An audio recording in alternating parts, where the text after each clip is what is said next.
It's our privilege to have Arthur here.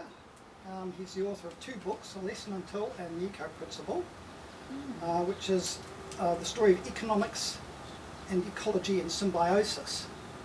And I think it's fair to say that we're not in symbiosis yet. I'll read a little bit about him from his book, The Eco Principle. Dr. Dahl is a marine biologist educated at Stanford and the University of California with primary research interests in coral reef ecology, marine algae and island environments. After several years as an associate curator at the Smithsonian Institute in Washington, D.C., he moved to the South Pacific where he served as the regional ecological advisor for the South Pacific Commission from 1974 to 1982 and organised the South Pacific Regional Environment Program. Subsequently, he worked as a consulting ecologist on a wide range of environmental and scientific topics for various governments and international organisations, including IUCN and UNESCO and the Oceans and Coastal Areas Program of the United Nations Environment Program. Since 1989, Arthur has worked for UN Environment Program full-time, and it says here currently, but I don't know whether you are currently the Deputy Assistant of the Executive. Are you still away? No, I think I retired 10 years ago. So. Yes, well, this is a little out of date now. He's been developing international cooperation, monitoring the global environment with a special interest in indicators of sustainable development. And I'll let you fill out from there up to the present time. But I'd like to just read a quote here. Be anxiously concerned for the needs of the age you live in and centre your deliberations on its urgent needs and requirements. And I think that's probably a good way of introducing you.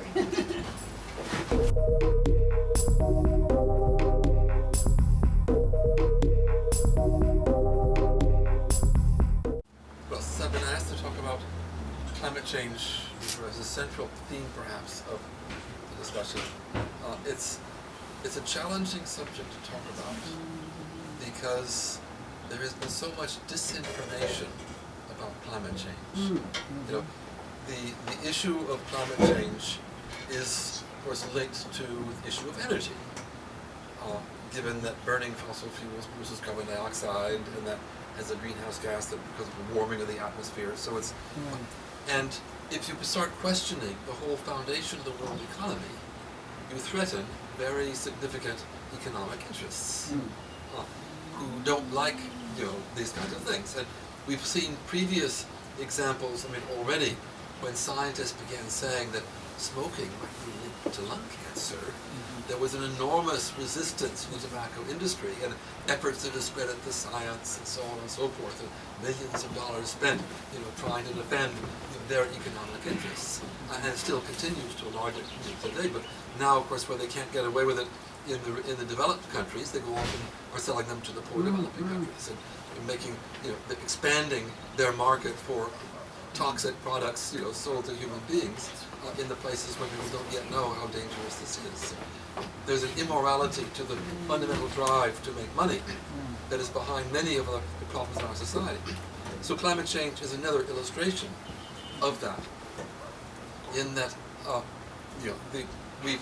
it wasn't really an issue at the Stockholm Conference in 1972, where I represented the Baha'i International Community. So it was already more than 40 years ago, because there were some suggestions it could be a problem, but it had not yet risen on the environmental agenda as pollution had, and resource exploitation and other things, chasing the whales and so on and so forth.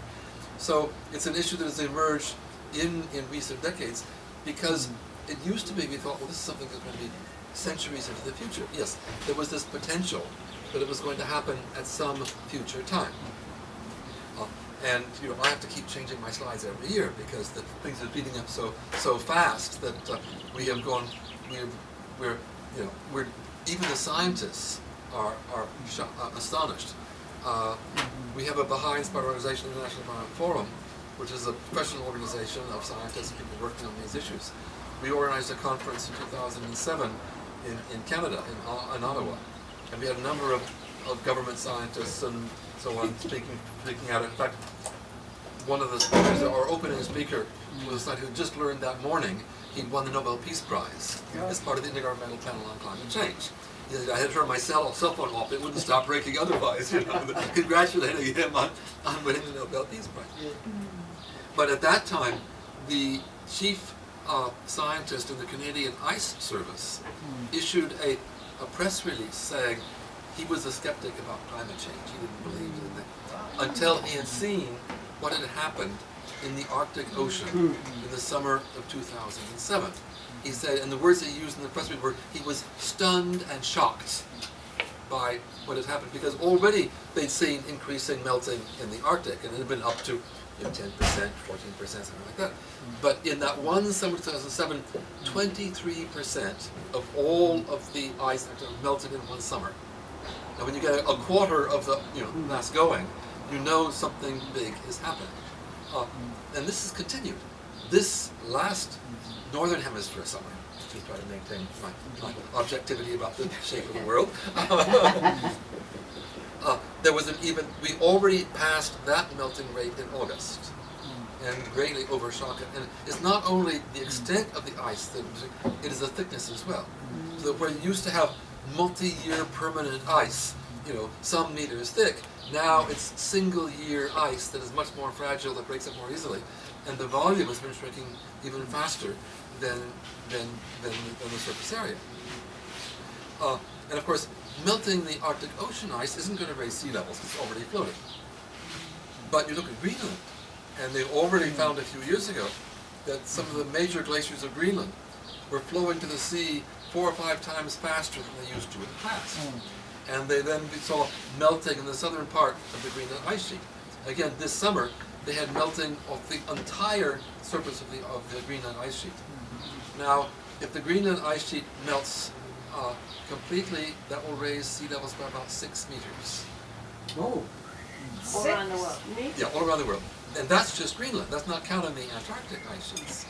There have been studies showing that certain of the glaciers of West Antarctica, Pine Glacier and some others, seem to be quite unstable. They seem to be sort of caught on under ocean ridges, and a little bit of sea level rise will lift them off the ridges so they can flow much faster into the sea. And so there could be tipping points in terms of melting, polar melting, that could greatly accelerate sea level rise. And whereas the Intergovernmental Panel on Climate Change in this 2007 report said that sea level rises in this century would be between 20 centimeters and 80 centimeters, maximum. Even though if you look at their data, the curve was already heading towards over the 80 centimeters, but they said, we can't yet model that, so we're not going to count that. The data was there, but they weren't going to count it. They were always very conservative in what they said. Now the scientists are saying minimum of 1 meter, possibly up to 2 meters in this century.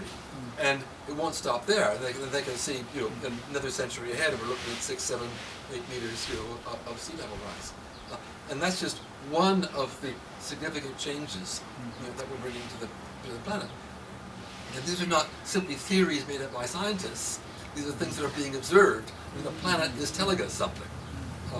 And it correlates well with everything we're saying about greenhouse gases causing climate change. We can see similar signals in the behavior of plants and animals, changes in distributions and migration patterns and so on.